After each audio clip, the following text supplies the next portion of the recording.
मित्रांनो, तुमचं पुन्हा एकदा सुमिरित मराठी ह्या यूट्यूब चॅनेलवर स्वागत आहे. आजची कथा सुरू करण्यापूर्वी जर कोणी ह्या चॅनेलवर पहिल्यांदाच आले असाल आणि अजूनही सबस्क्राईब केले नसेल तर नक्की सबस्क्राईब करा. धन्यवाद.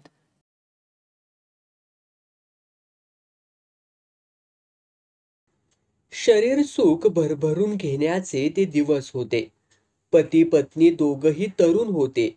एकमेकावर अनुरक्त होते. सुख देण्यात हातचं काही राखून ठेवत नव्हते. सुख घेण्यात संकोच करीत नव्हते. प्रीतीच्या पूर्तीसाठीच वासना तृप्तीची सुखद धडपड केली जात असल्यानं त्यात कसली उणीव वा कमतरता राहत नव्हती.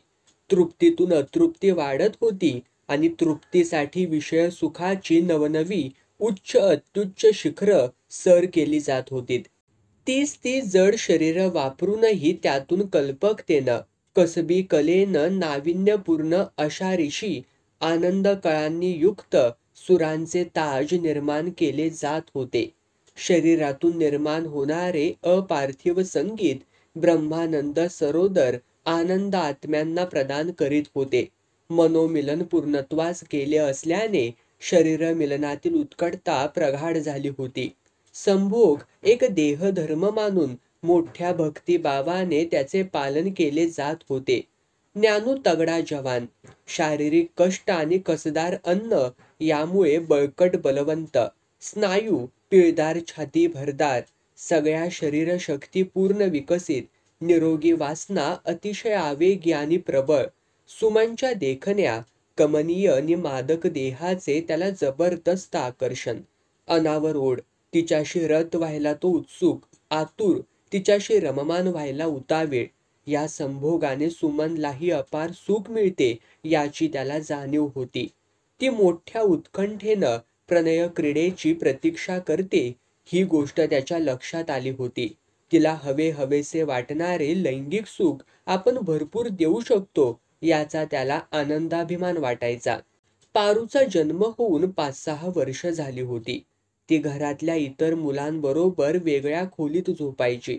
ज्ञानू आणि सुमन दोघेच आपल्या शय्यागृहात असायचे. त्यांना पूर्ण एकांत आवडायचा. एका रात्री भरपूर शरीरसुख उपभोगून श्रांत क्लांत होऊन दोघंही नग्नावस्थेत एकमेकांच्या मिठीत पहुडले होते. दमछाक होऊपर्यंत रतिरंग खेळल्याने तृप्त शरीर विसावली होती. दिवसभराचे कष्ट आणि रात्रीचे हवेसे वाटणारे शरीरश्रम यामुळे शिनलेल्या ज्ञानूला झोपेची गुंगी येत होती. सुमनचं तन मन मात्र अजून ताजतवानं होतं. ती अपार सुखाचं निधान साठलेल्या नवऱ्याचं शरीर प्रेमानं कुरवाळत होती. मधूनच त्याचे मुके घेत होती. चेष्टेने त्याचे गचवटे घेऊन, ढोसलून, चावे घेऊन त्याची झोप उडवत होती. गमतीनं गुदगुल्या करून त्याला हसवत जागवत ठेवण्याचा प्रयत्न करीत होती. सुमनचा एक हात मानेखाली होता आणि दुसरा हात त्याच्या मस्तकावरून फिरत होता. एकदम तिनं त्याला मिठीत ओढून घेऊन छातीशी आवळून धरलं आणि ओठांचं चुंबन घेताना त्याचा खालचा ओठ चावला.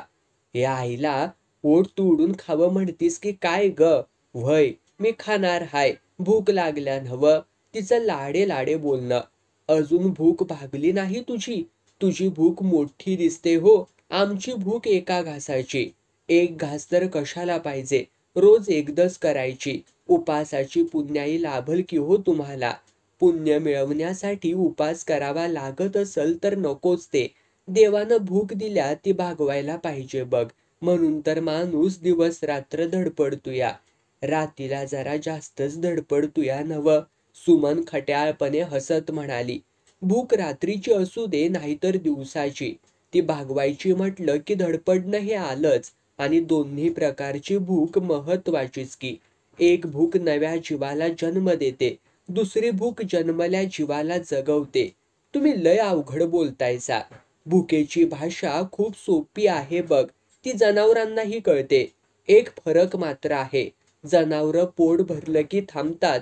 माणसांना पोट भरल्याचं कळत नाही." "कळलं आम्हाला. तुम्ही झोपा आता." असं म्हणत सुमननं रागानं ज्ञानूला दूर ढकललं आणि ती तोंड वळवून त्याच्याकडे पाठ करून झोपली. काय झालं ग रागवायला? ज्ञानूनं तिच्या दंडाला धरून आपल्याकडं वळवून ओढत विचारलं. जावा तकडं, आम्ही नाही बोलणार. तिनं परत दंड सोडवून घेतला आणि ती दूर सरकली. तुझा रुसवा काढतो थांब, असं म्हणत ज्ञानूनं तिला ओढून आपल्याकडं तिचं तोंड वळवून घेतलं आणि तिला कवेत आवळून धरलं. ओठा गालांचं चुंबन घेतलं. अशानं राग नाही जाणार आमचा. तुमचं बोलणं कळतंय आम्हाला. अडाणी असलो तरी शिकलेल्या दाल्याची बायको आहे मी. मी अवघड बोलतो म्हणतेस, पुन्हा म्हणतेस माझं बोलणं कळतंय.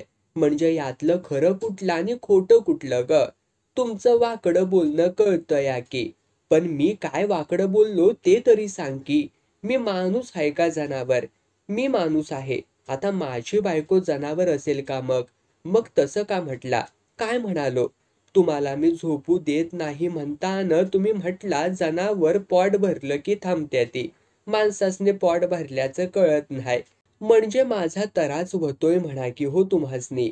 आईला, बायकांचं डोकं कुठं कसं चालल आणि कशातनं काय अर्थ काढते आली काय बी सांगता येत नाही. अगं मी तुझ्याविषयी नाही बोललो ग. बरं झोप आता. उद्या लवकर उठून तालुक्याला जायचंय. त्या शिवाप्पाला जामिनावरती सोडवून आणायला. भाऊजीसनी काव धरून नेलं या? त्याचं हे कायमचंच आहे. अधनं-मधनं जेलची हवा खाऊन आल्याशिवाय त्याची तब्येत चांगलीच राहत नाही तर. पण आता काय केलंय हो त्यांनी? एक्केवाडीला एक बलात्कार प्रकरण झालं. ज्या बाईवरती बलात्कार झाला तिच्या नवऱ्यानं शिवाप्पाला सुपारी दिली आणि बलात्कार करणाऱ्याचा सूड घ्यायला सांगितलं.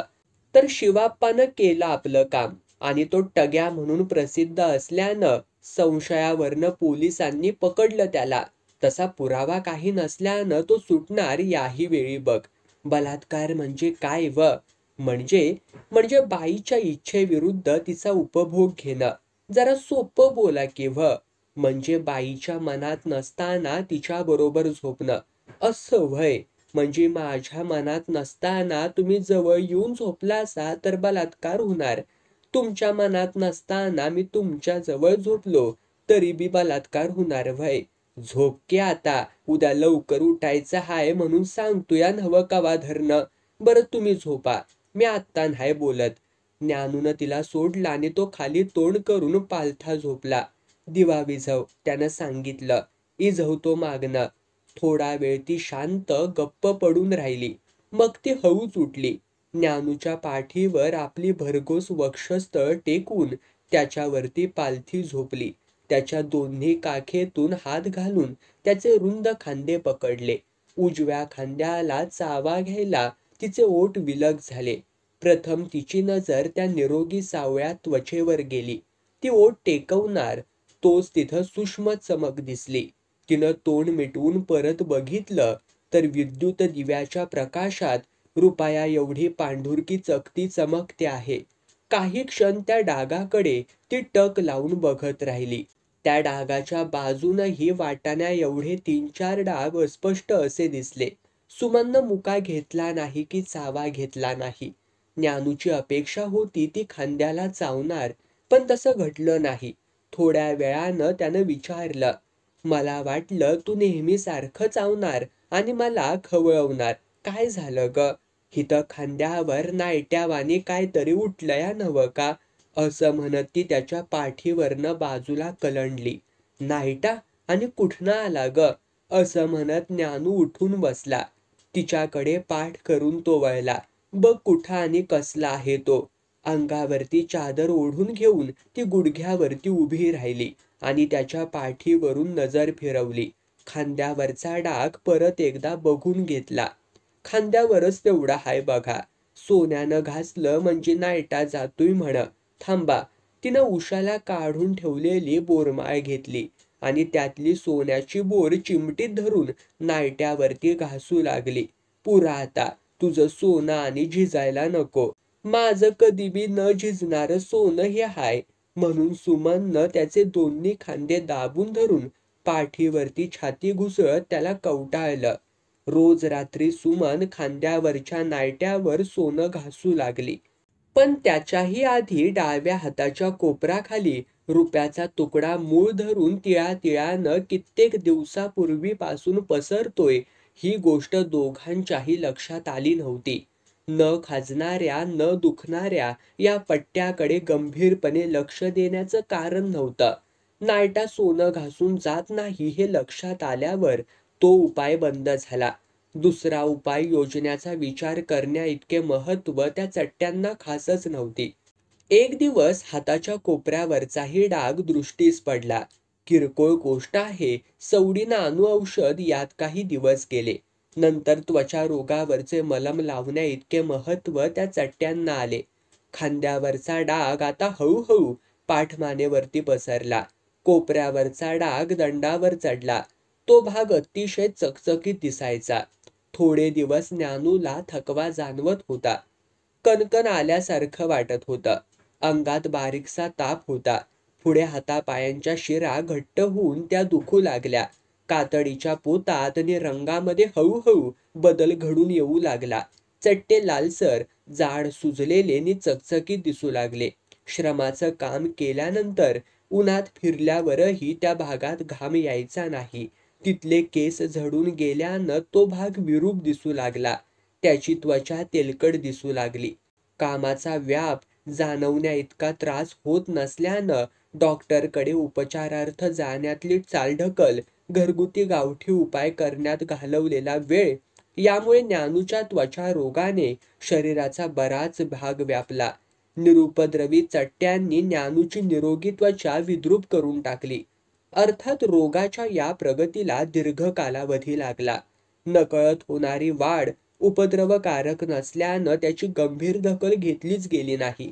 आणि मग एक दिवस गरम पाण्यानं अंघोळ करताना अनपेक्षितपणे एक भयंकर सत्य त्याच्या आढळाला आलं.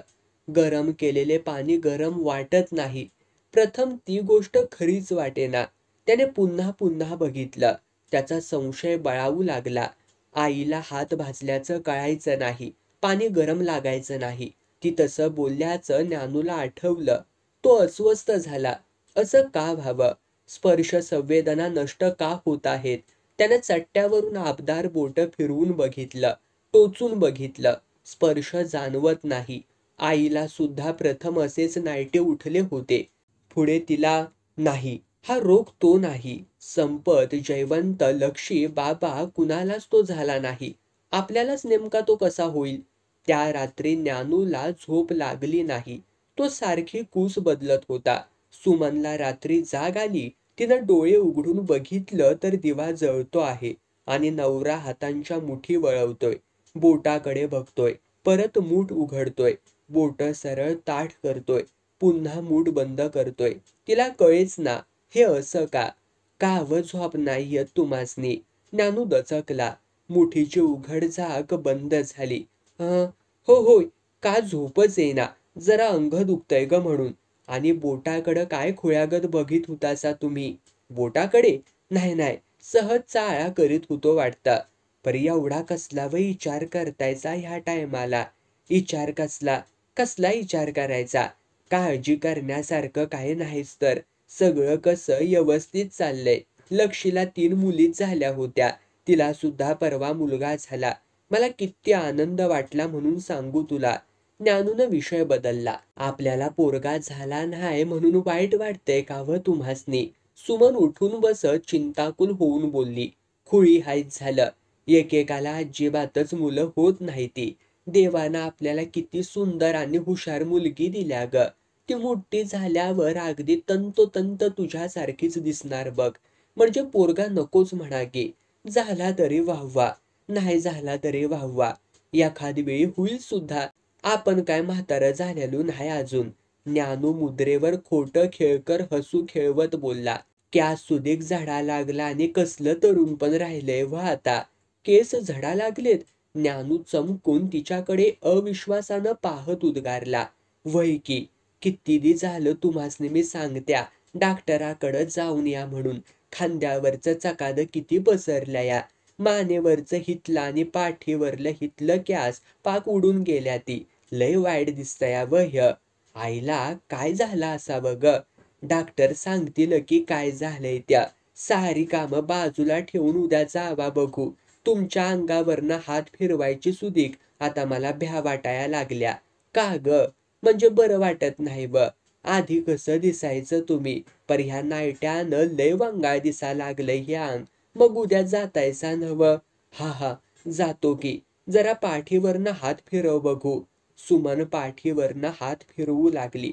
काही ठिकाणी तिच्या हाताचा स्पर्श जाणवायचा, काही ठिकाणी अजिबातच जाणवायचा नाही. ह्यो डाग सुजा लागलाय बघा, पुरा आता. असं म्हणत ज्ञानूनं अंगावरती चादर घेतली आणि तो अंथरुणावरती लवंडला. सुमनही झोपी गेली. पहाटे पहाटे ज्ञानूचा डोळा लागला. सकाळी ज्ञानूनं विचार केला, हिथली सरकारी दवाखान्यातला डॉक्टर आधी काय म्हणतोय बघावं. 11च्या सुमारास तो दवाखान्यात गेला. डॉक्टरला अंगावरचे चट्टे दाखवले. त्या तरुण शिकाऊ डॉक्टरनं इस्बारसारखाच एक प्रकाराचा त्वचारोग दिसतोय म्हणून त्यावरती लावायचा मलम दिलं. काही दिवसांनी ज्ञानूला बोटांची हालचाल करणं त्रासाचं होऊ लागलं. मग मात्र तो घाबरला. गावात खाजगी प्रॅक्टिस करणारे अनुभवी डॉक्टर कुलकर्णी यांच्याकडे गेला.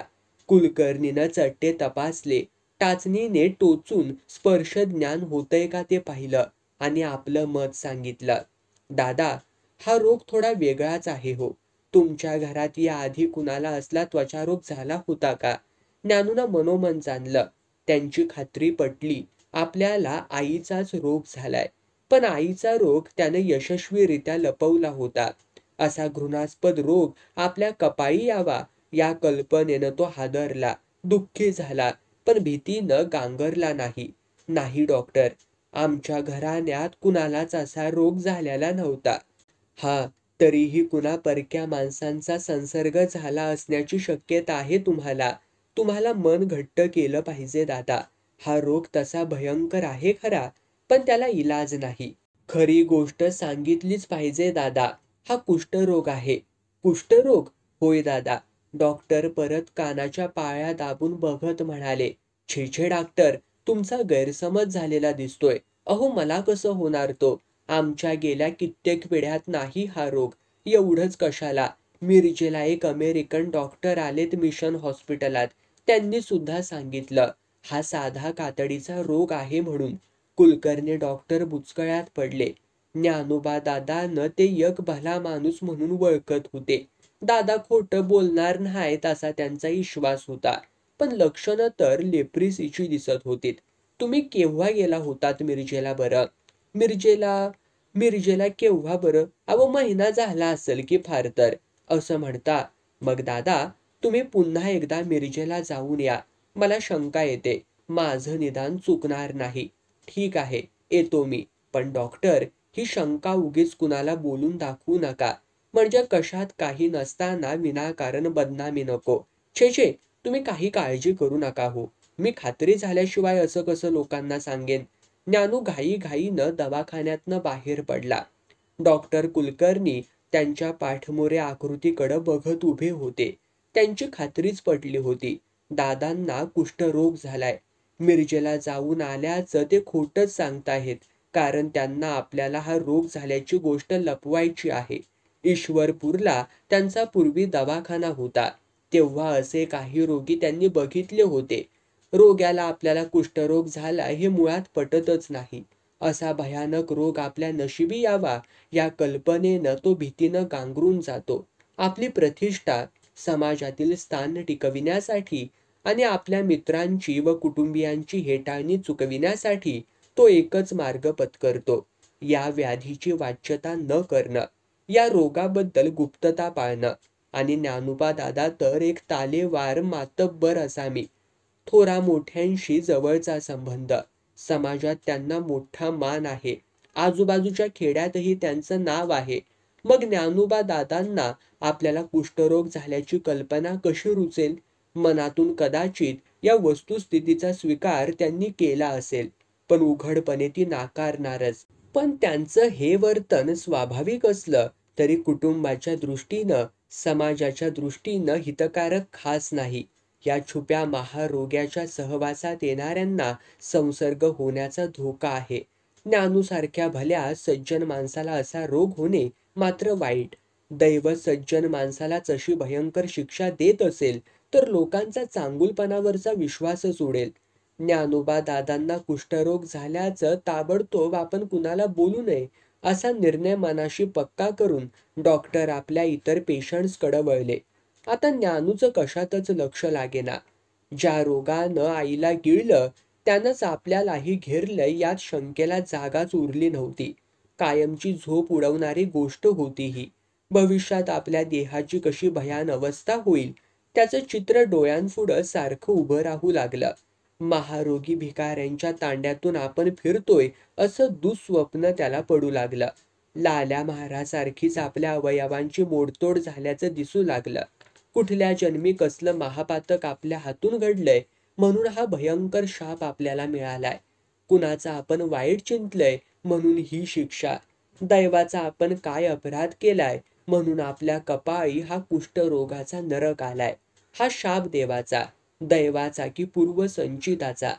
प्रत्यक्ष मृत्यू येणार नाही, पण प्रत्येक क्षणी मरणानुभव घेत आपल्याला जगावं लागणार. अनंत मरणे मरावी लागणार. झिजत झडत क्षणाकणाने मरत जगणार. हा देह किती देखणा, बलवान, किती काळजीनं हा पोचलाय आपण याची हरेक गरज, प्रत्येक भूक भागवले. या देहाद्वारे किती सुखांचा उपभोग घेतलाय. हा देह स्वच्छ ठेवला, सजवला, अभिमानाने मिरवला. आता हा देह सडू लागलाय, कुजू लागलाय, विद्रूप होऊ लागलाय. या देहाची किळस वाटू लागेल. हा देह आपला आहे याची शरम वाटू लागेल. या देहाची घृणा वाटू लागेल. एकेकाळी सुखोपभोगाचं साधन असलेला हा देह दुःख भोगाचं माध्यम ठरेल. मनाचं यातनाग्रह, आत्म्याचा बंदीखाना ठरेल.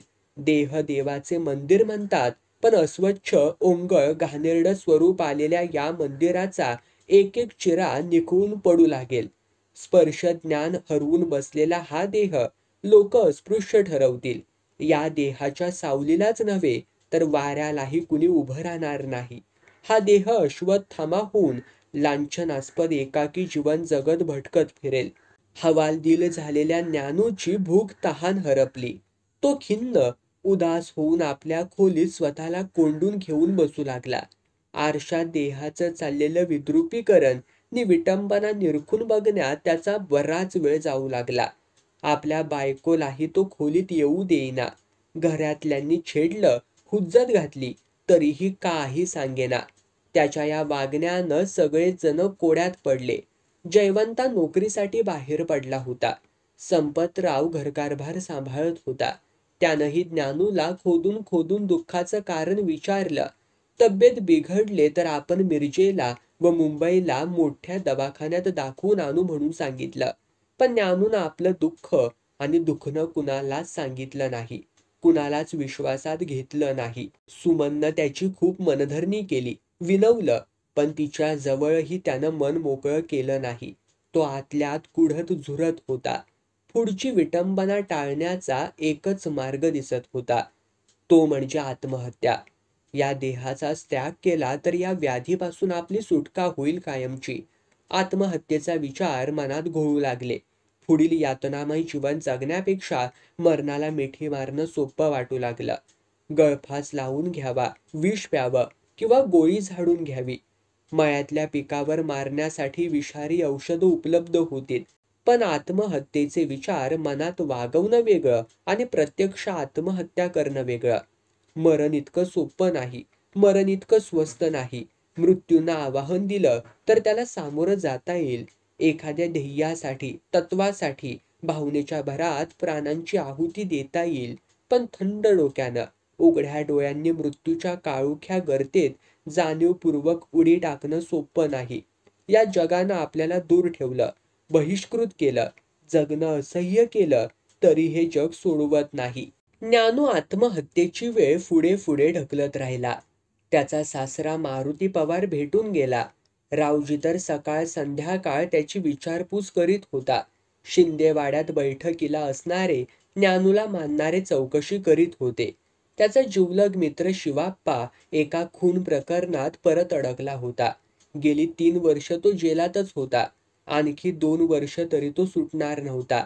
ज्ञानूचा फार मोठा आधार असा दुरावला होता. काही दिवस असेच गेले. ज्ञानूच्या मनावरचा ताण थोडा कमी झाला. हळूहळू तो कारभारात कामामध्ये लक्ष घालू लागला. जास्तीत जास्त वेळ तो मळ्यातच असायचा. लोकांना टाळायचा.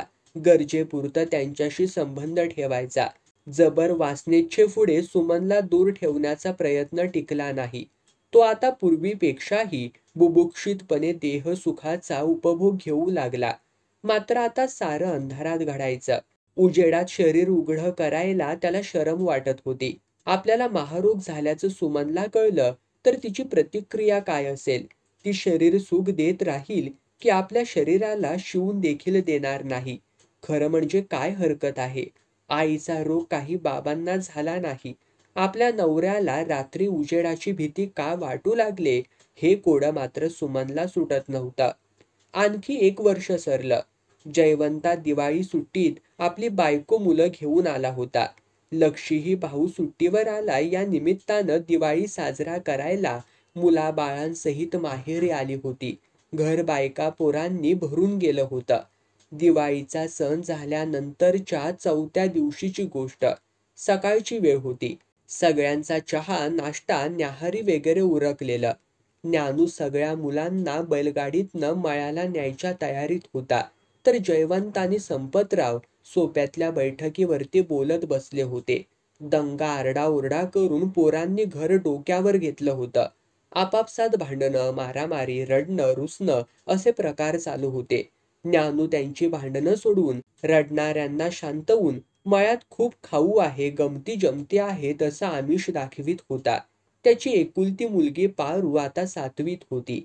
तीही मळ्याकडे सगळ्या मुलांच्या बरोबर चालली होती. जयवंताच्या 4 वर्षांच्या पोराला ज्ञानूनं उचलून घेतलं होतं आणि तो इतर मुलांना घाई लावून बाहेर चालायला सांगत होता. दादा, तुमच्याशी काही बोलायचंय आम्हाला, जयवंतानं ज्ञानूला हाक देऊन सांगितलं. तो बैठकीच्या जवळ थांबला. दोघा भावांकडे बघितलं. त्यांचे चेहरे गंभीर, चिंताक्रांत. आपल्या नजरेला नजर भिडवायला टाळताहेत. अरे मग बोला की. ही परवानगी काढून बोलायची आणि कुठली पद्धत काढली म्हणायची? का प्रोफेसरकीमुळे सवयच पडले तशी? तसं नव्हे दादा, पण एक सिरियस बाब आहे. असे नका. सिरियस असू दे नाहीतर लाईट असू दे, एकदम बोलून टाकायचं. No permission, no formality. तू सांगतोस ना? जयवंतनं संपतरावाला सुचवलं. तूच सांग की. तू शिकलेला आहेस, व्यवस्थित सांगशील. संपतरावानं जबाबदारी जयवंताकडे टोलवली. अरे सांगा की काय असेल त्या. टुलवाटुलवी काय करतायसा मर्दांनो? ज्ञानूला कळेच ना. हे भाऊ कुठली अप्रिय गोष्ट सांगायची आपल्यावरली जबाबदारी दुसऱ्यावरती ढकलत आहेत. बरं मीच सांगतो. जयवंतनं स्वतःच धाडस करायचं ठरवलं. दादा, तुमची तब्येत पार बिघडले. तुम्ही एखाद्या दवाखान्यात जाऊन उपचार करून घ्यावं अशी आमची इच्छा आहे. दवाखान्यात जाऊ? मग जाईन की र. ज्ञानू एकदम थांबला. आपल्याला दवाखान्यात पाठवण्याचं एवढं अगत्य का दाखवत आहेत? आणि ही साधी गोष्ट सांगायलाही हे का कचरत आहेत? एवढं अवघड वाटून का घेत आहेत? आणि एवढंच सांगा होतं तुम्हाला? ज्ञानूला आता शंका आली होती. आपला रोग यांच्या लक्षात तर आला नसेल ना? तो अस्वस्थ होऊन दोघा भावांकडे आईपाईनं बघू लागला. एवढंच म्हणजे हो, एवढंच. रोग पूर्णपणे बरा होऊपर्यंत दवाखान्यात राहायला हरकत नाही. नव्हे तुम्ही राहावंच असं म्हणतोय आम्ही. दवाखान्यात कशाला राहायचं? मी कुलकर्णी डॉक्टरांना भेटून आलोय की. ते नाही बोलले दवाखान्यात राहण्याविषयी. ज्ञानू चाचपणी करून आपल्या भावांना कितपत काय कळलंय ते जाणून घेण्यासाठी म्हणाला. कुलकर्णी डॉक्टरच परवा मला बोलले, दादांचा रोग वाढतो आहे. त्यांना एखाद्या मोठ्या दवाखान्यात किंवा क्षणभर थांबून जयवंत पुढे बोलला. एखाद्या आश्रमात राहिल्यास उत्तमच. म्हणजे बरीच वर्ष ट्रीटमेंट घ्यावी लागेल असं म्हणत होते. आश्रमात? म्हणजे? अरे काय ते सरळ सांगा की र. त्यात झाकून काय ठेवायचं? दादांच्या आणि घरातल्यांच्या बी हितासाठी सांगतोय की आपण, संपतराव बोलला. हा रोग फार संसर्गजन्य असतो दादा. घरातल्या मुलाबाळांना तो होण्याचा फार मोठा धोका असतो. मिरजेला कुष्ठरोग्यांसाठी वेगळी वसाहत असलेला दवाखाना आहे. तिथं नको असेल तर? कुष्ठरोग्यांच्या दवाखान्यात? अरे पण हा रोग झालाय कुणाला? तो कुलकर्ण्या लेकाचा काय सांगतोय? काय कळतंय त्या भोसडीच्याला? तो सांगणार आणि तुम्ही ऐकणार? जे स्पष्ट दिसतच आहे तिथं डॉक्टरांना कळण्याचा प्रश्नच कुठे येतोय दादा? मी तुम्हाला बघितल्याबरोबरच ओळखलं. की काय ओळखलं रे? मी महारोगी आहे म्हणून? माझे काय हातपाय झडलेत? त्या कुलकर्ण्याला मी विचारतो. त्याला कशाला विचारायचं दादा? त्यानं हाय ते सांगितलंय. नाहीतर आम्हाला काय खूळ लागलंय व्हय तुम्हाला घरातनं बाहेर काढायला? तुम्ही म्हणशीला मी खडखडीत हाय. असं बोलण्यानं काय खऱ्याचं खोटं होतंया व्हय? आता संपतरावानं थोडा जोर धरला. तुम्ही प्रश्न विनाकारण अवघड करून ठेवू नका दादा. तुम्ही थोडं समजुतीनं घेतलं तर कुणालाही कळणार नाही. उद्या कुणी विचारलंच तर आम्ही काहीतरी निमित्त कारण सांगू. नानूला काय बोलावं तेच सुचेना. तो आपल्या भावांच्या तोंडाकडे बघत गप्पपणे उभा राहिला. आपल्याला कुष्ठरोग झाल्याचं यांना ठाऊक झालंय, नव्हे त्यांची खात्रीच झाले, हे त्याला कळून चुकलं होतं. दिवाळीचा सण तेवढा होऊ दे म्हणून आम्ही आत्तापतूर गप्प बसलो होतो. पण तुम्हाला आपल्याला अशातनं असं रोग झाले म्हटल्यावर आम्हाला सांगायचं तर का नाही? तुम्ही झाकून ठेवल्यानं ते झाकून राहणार आहे व्हय दादा? आता लोक सुदीक बोला लागल्या ती. तेल लावल्यावाने तोंड चमका लागलंय, सुजा लागलंय. मग तुम्ही काय करणार ते सांगा बघू? जयवंतानं निर्वाणीचं विचारलं. बघू की. रक्त बिघडल्यालं दिसतंय, औषधं घेऊ. दादा, तुम्ही डोळे झाकून घेऊन काय होणार? जगाला दिसणारच तुम्हाला काय झालंय ते. महारोग्याला वेगळ्या रोगाचं नाव दिल्यानं फरक काय पडतो त्यात? जयवंता, ज्ञानू अभावितपणे ओरडला. पुढे बोललास तर खबरदार. ज्ञानूला जणू संतापाचा झटका आला. रागाच्या आवेगानं तो थरथर कापू लागला. उसळत्या क्रोधामुळे तोंडून शब्दच फुटेना. पुढे बोलता येईना. कधी न रागवणारे दादा संतप्त होऊन ओरडत आहेत तसं बघून स्वयंपाकघरातल्या बायका सोप्याच्या दाराशी आल्या. संपतराव आणि जयवंत चिडीचूप गप्प झाले होते. संतापाची एक लाट परतली. लाज वाटायला पाहिजे माझ्या पुढं तोंड वर करून बोलायला. या घरातला कर्ता पुरुष मी. मी कधी रागवत नाही, बोलत नाही म्हणून वाटेल ते बोलून अपमान करता माझा? मी मिळवून ठेवलेलं खाऊन मस्तीला आलाय हो तुम्ही. मान मर्यादा सांभाळता येत नसेल त्यानं वाटणीला येते ते घेऊन वेगळं व्हावं. मी रोगी झालो म्हणून तुम्हाला लाज वाटत असेल माझी, तर हा आमचा भाऊ नव्हं म्हणून सांगा जावा जगाला. मला घराबाहेर काढून रोगी भिकाऱ्यांच्या अनाथाश्रमात घालवायचा तुमचा डाव कळलाय मला. असल्या मतलबी भावांपेक्षा वैरी परवडलं तर की र. मला महारुगी ठरवतायचा सुक्काळीचा. हा भुसडीचा पुढारकी करत वळूसारखं हिंडतूया. हा प्रोफेसर म्हणून शहाणपणाचा माझ्या पुढं डेंबा मिरवतूया. मी रक्ताचं पाणी करून करून गांडीत मातीत जाऊपर्यंत राबतूया म्हणून तुमच्या पांढऱ्या कपड्यांना डाग लागत नाही. हे विसरतायसा तुम्ही व्हय? ज्ञानू ताड ताड बोलत होता आणि दोघे भाऊ खाली मान घालून बसले होते. दादांचा अवमान त्यांच्याकडून प्रथमच घडला होता. त्यांचं कर्तृत्व ते जाणून होते. त्यांचं प्रेम, त्यांचे अनंत उपकार ते विसरू शकत नव्हते. पण महारोग्याच्या भयानं कृतज्ञ भावनेवरती मात केली होती.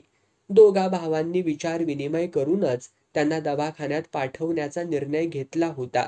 दादा समंजसपणे तो निर्णय मानतील ही त्यांची अपेक्षा होती. पण हा होरा चुकला होता. आणि आपल्या नवऱ्याला महारोग झालाय हे ऐकून दारात उभी असलेली सुमन काळी ठिक्कर पडली होती. आपल्या सासूचं विद्रूप रोगी शरीर तिला आठवलं. नवऱ्याची तशीच गत होते आहे ही तिच्या आत्ता लक्षात आलं.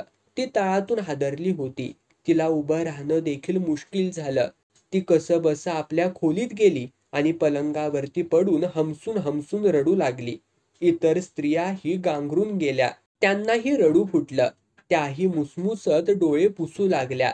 चला रे पोरांनो, मोठ्या माणसांचं भांडण आणि बायकांची रडारड यामुळे गोंधळलेली मुलं थांबल्या जागेवरून न हलता बावरल्या घाबरल्या नजरेनं ज्ञानूकडे बघू लागलीत. दादा, पोरं राहू द्यात आता, तुम्ही जावा. आमच्या बोलण्याचा राग येईना का तुम्हाला? तुम्ही थोरलं भावायचा. आम्हाला पायतानानं मारलं तरी बी आम्ही उलटं बोलणार नाही. पण पोरांची काळजी घेतली पाहिजे आम्हाला. संपतरावानं आता तोंड उघडलं. म्हणजे माझा रोग लगेच पोरांना लागल नाही का र?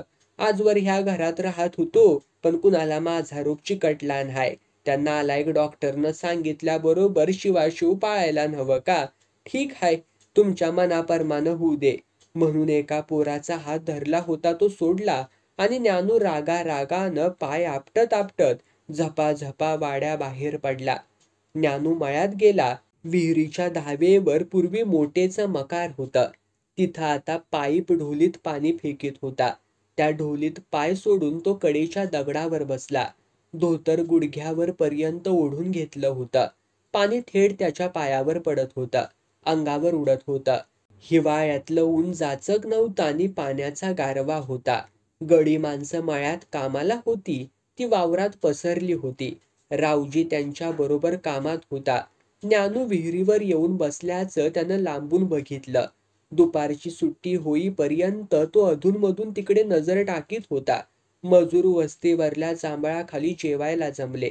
रावजी विहिरीकडे आला आणि त्यानं आधी मोटर बंद केली. मग तो ज्ञानू बसला होता तिथं आला. असं का खुळ्यासारखं बसलायस रे ज्ञानू? आणि तोंड कामून असं रंजीस केलायस? काय झालं तरी? ज्ञानू आपल्याच विचाराच्या तंद्रीत होता. त्यानं मान वर करून बघितलं. आवंडा गिळला.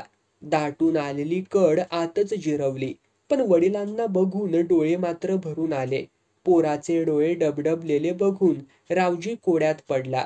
अरे सांग की र, डोळ्यातनं पाणी काढण्यासारखं काय र घडलंय तरी? सांग की र. बाबा, आई विहिरीत पडून वारली त्याला किती वर्ष झाली. तिची आठवण का आली ज्ञानू? 15 वर्ष तरी झाली असत्याली की. अजूनही आईचा आत्मा घुटमळत असेल या विहिरीत. आपल्याला महारोग झालाय म्हणून पोटच्या पोरानं दूर सारलं, मृत्यूच्या दाढेत ढकललं. तिच्या आत्म्याला शांती कशी हो मिळायची? आईचा जीव आहे त्यो. चुकल्या लेकराला कवाच माफी केली असेल तिनं. तू उगाच काहीतरी मनाला लावून घेऊन बसू नगस र. तिनं मला क्षमा केली नाही म्हणून तर आज माझ्यावर तोच प्रसंग ओढवलाय. म्हणजे र ज्ञानू, मला बी महारोगाचा शाप देऊन गेली ती. ज्ञानू, अरे काय म्हणतोयस तरी काय? तुला महारोग? छ्या, कुणी सांगितलं र तुला लेका? रावजीला पुरता हादरवून टाकणारा धक्काच बसला होता. कोण कशाला सांगायला पाहिजे? माझ्याकडं बघा म्हणजे कळल तुम्हाला बी. आईनं भोगलं ते माझ्या बी नशिबाला आलंय. आईला मरण आलं आणि ती सुटली ह्यातनं. पण बाबा, मला सुटका नाही. मी झिजून झिजून मरणार. ज्ञानूचा गळा भरून आला होता. डोळे वाहत होते. रावजीही दुःखातिशयानं आतून हलला. त्यालाही गलबलून आलं. अपार कणवेनं, मायेनं संभारल्या मनानं तो पुढे झाला. ऐन 35शीतलं पोरगं मरणापेक्षा भयंकर आपत्तीत सापडलं होतं आणि म्हातारा रावजी त्याला वाचविण्यासाठी काहीच करू शकत नव्हता. त्याच्या वृद्ध डोळ्यांना आता पोराचे हालच बघावे लागणार होते.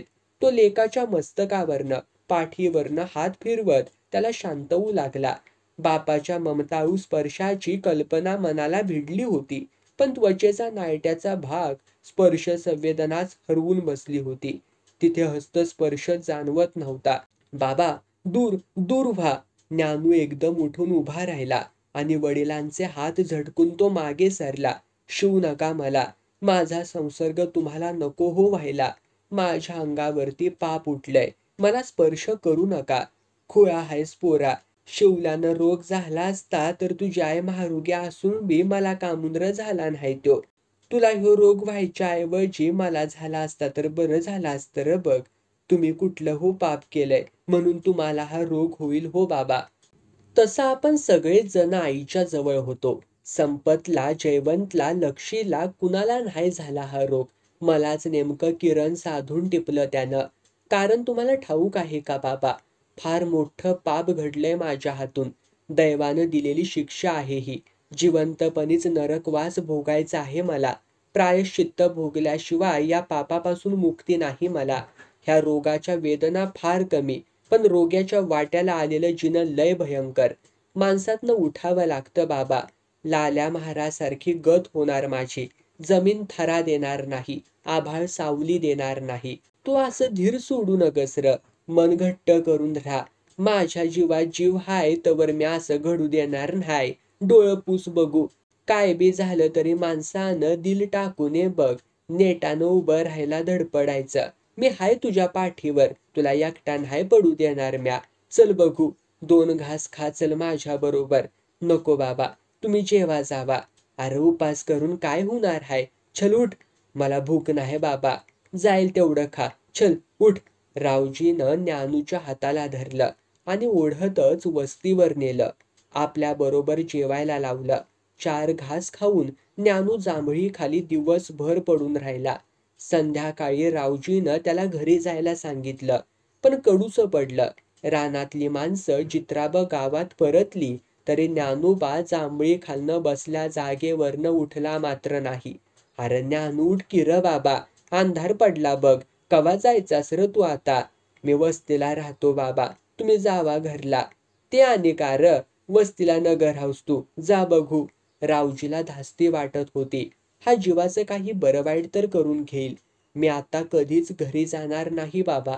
मी मळ्यातच राहीन कायमचा. असं काय करतोयस ज्ञानू? किती आणि कसं सांगायचं तुला? माझं एकाने वाटायला लाग.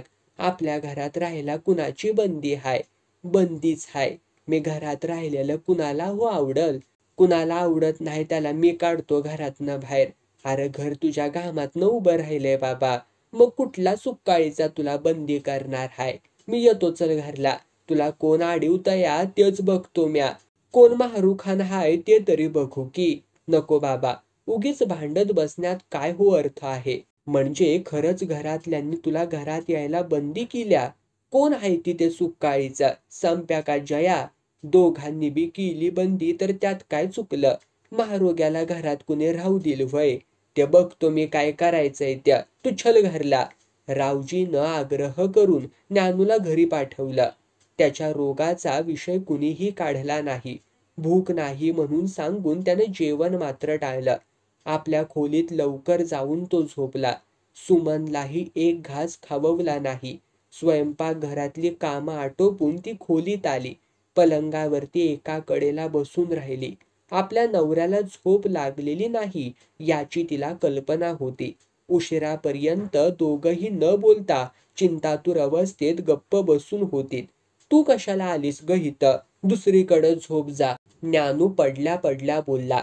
सुमन काहीही बोलली नाही, बसून राहिली. थोड्या वेळानं ज्ञानूच्या लक्षात आलं की ती आसवं गाळते आहे. रडून काय उपयोग? नशिबाला आले ते भोगलं पाहिजे. मी समर्थ आहे भोगायला. तू ग कशाला वाईट वाटून घेतेस? स्वतःला जप म्हणजे झालं बाई. आणि आपली पोरगी पारूची तेवढी काळजी घे हा. पारूविषयी बोलताना त्याचा आवाज कातर झाला. सुमनला ते जाणवलं आणि उमाळा फुटला. हुंदका मोठ्यानं बाहेर पडू नये म्हणून तिनं पदराचा बोळा तोंडात घातला. आता हाय का? रडू नको म्हणतोय तर. आल्या प्रसंगाला धीरानं तोंड नको का द्यायला? घरातली लोक मला बाहेर काढायला टपून बसल्याती. कदाचित मला घराबाहेर पडावं लागेल कायमचं. त्यांच्यावरती राग नाही माझा. दुसऱ्या कुणाला असा रोग झाला असता तर आपणही त्यांच्यासारखंच वागलो असतो. पण तुम्ही ह्या घरासाठी केलेलं सगळंच विसरले होते. तुम्हाला घराबाहेर काढत्या ती. भावनेला आवर घालत ती बोलली. त्यांनी आठवण ठेवावी म्हणून मी राबलो नाही. स्वतःला करण्याची आवड होती, धमक होती म्हणून केलं. ते तसं दृष्ट स्वभावाचे नाहीत.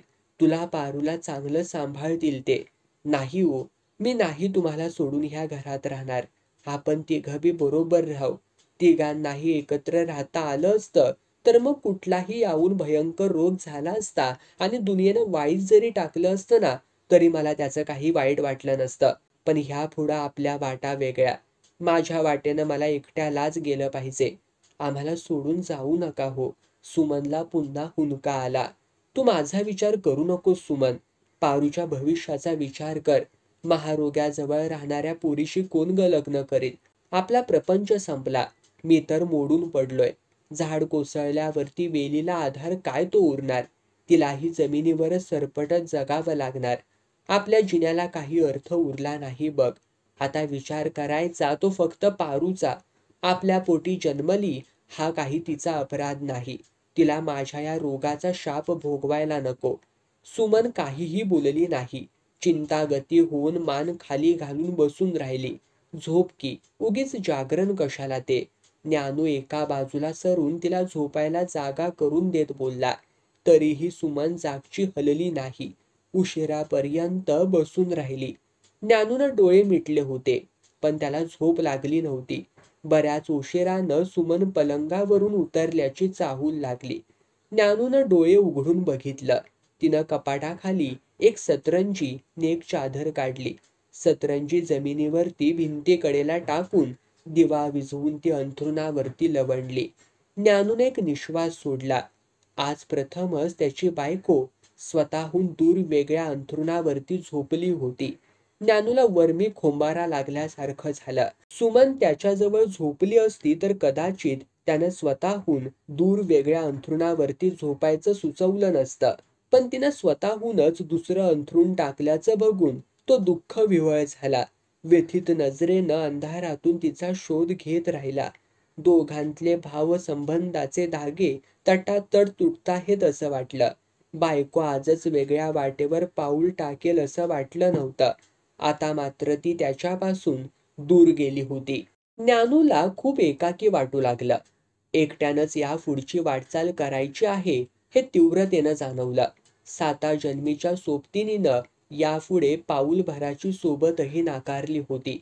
तुम्हाला सोडून मी राहणार नाही या तिच्या बोलण्याचा अर्थ केवळ तिलाच ठाऊक असणार. रात्र चढत होती. निशाचर सोडून सारं जग झोपी गेलं होतं. वाड्यातली माणसंही गाढ झोपली होती. काळजी करण्यासारखी गोष्ट आज घडली असली तरी त्यांची झोप उडण्याचं कारणच नव्हतं. ते अस्वस्थ बेचैन झाले असले तरी तो प्रश्न काही त्यांची वाट अडवून उभा नव्हता. त्याला बगल देऊन त्यांना पुढं जाता येण्यासारखं होतं. ज्ञानूच्या जीवाची मात्र कासाविशी होत होती. आज भावांनी केवळ चर्चा केली होती. प्रश्नाचं स्वरूप तेवढं स्पष्ट केलं होतं. पण एक दिवस ते निर्णय घेणार होते. तो निर्णय कुटुंबाचं हित ध्यानात घेऊन केला जाणार होता आणि ज्ञानूचं कुटुंबात राहणं अहितकारक होतं. त्यानंही नेमका हाच विचार केला. कुटुंबाचं कल्याण डोळ्यांपुढं ठेवून त्यानं जन्मदात्या आईला मृत्युमुखातून वाचवणं टाळलं होतं. तेव्हा आईचा संबंध होता आणि ज्ञानू हळवा होता म्हणून आक्रमक धोरण स्वीकारलं गेलं नव्हतं. आता आज ना उद्या एकमेकांपासून दूर व्हावं लागणार हे गृहीत धरूनच एकत्र राहणाऱ्या भावांचा संबंध होता आणि ज्ञानूचे भाऊ त्याच्या इतके नाजूक भावना जपणारे नव्हते. ज्ञानूनं आपलं कुटुंब वेगळं काढून राहण्यातही प्रश्न सुटणारा नव्हता. कारण त्याच्या बायकोनंही एक पाऊल वेगळ्या वाटेकडे वळवलं होतं आणि लेकीच्या भविष्याचा विचार केला तर तिला आपल्याबरोबर नेणं दृष्टपणाचं ठरलं असतं. आणि शेवटचा विचार केला तर उद्या समाजच त्याला बाहेर हाकलून लावणार होता. त्याच्याशी संबंध तोडणार होता. आजवर मानानं प्रतिष्ठेनं त्याला वागवणारी माणसं त्याची घृणा करणार होतीत, तिरस्कार करणार होतीत, तिटकारा करणार होतीत. त्याच्या वाऱ्यालाही उभी राहणार नव्हतीत. त्यांच्यासाठी त्यानं किती झीज सोसली ते विसरणार होते. त्यानं केलेले उपकार, त्यानं दिलेली मदत त्यांना आठवणार नव्हते. तो महारोगी आहे एवढंच त्यांच्या ध्यानात राहणार होतं. त्यांच्या कृतज्ञपणाचा अनुभव येणार होता. मग त्यानं कशासाठी त्यांच्यातच राहण्याचा अट्टाहास धरावा. त्याच्या जाण्यानं सगळ्या समस्या सुलभ रीतीनं सुटणार होत्या. त्याच्याशिवाय कुणाचे अडणार नव्हते. त्याच्या निघून जाण्यानं कुणाचे डोळे पाझरणार नव्हते. तो गेल्यावर सगळे सुटकेचा श्वास सोडणार होते. मग मन घट्ट करून सगळे पाश तोडून निघून जावं. इथला आपला शेर संपला आहे. उत्तर रात्री जग निद्रिस्त असताना ज्ञानोबा मंचकावरून उठला. ज्ञानोबा नावाचा महारोगी दृष्टीस पडताच त्याच्या मनात प्रचंड खळबळ माजली होती. जीवन दुःख यातनांनी भरलेलं आहे याचा साक्षात्कार झाला असल्याने त्याच्यापासून मुक्ती मिळविण्यासाठी त्यानं स्वगृहाचा, प्रपंचाचा त्याग करण्याचा निर्णय घेतला. सुंदर पत्नी शांतपणे निद्रा घेत होती. तिचे एकवार मुखावलोकन केले. लाडकी लेक दुसऱ्या दालनात झोपलेली असल्याने तिची आठवण केली आणि त्याने घराबाहेर पाऊल टाकले. त्याला आपण कुठे जायचे ते ठाऊक नव्हते. आपण काय करायचे ते ठरवले नव्हते. त्याला ओळखणाऱ्या जगापासून दूर जायचे होते. म्हणून त्याने त्या जगाचा त्या उत्तर रात्री निरोप घेतला.